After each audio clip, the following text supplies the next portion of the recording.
Breaking news दे रहे हैं आपको। एंटी नारकोटिक्स फोर्स की मंशियात फरोशों के खिलाफ कार्रवाइयां जारी।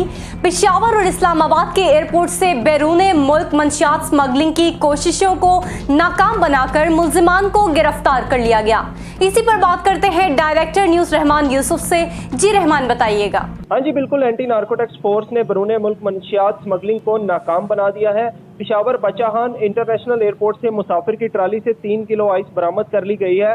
मुल्जिम बैनुल अक़वामी परवाज के जरिए पेशावर से शारजा जा रहा था, जबकि इस्लामाबाद एयरपोर्ट से दोहा और शारजा जाने वाले मुसाफिरों के पेट से 145 कैप्सूल हेरोइन बरामद कर ली गई है।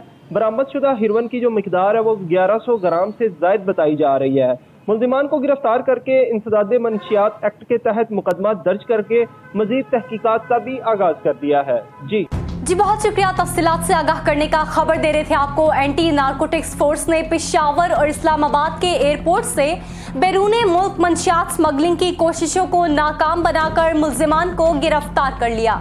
मंशियात फरोशों के खिलाफ इंसदादे मंशियात एक्ट के तहत मुकदमा दर्ज कर लिए गए।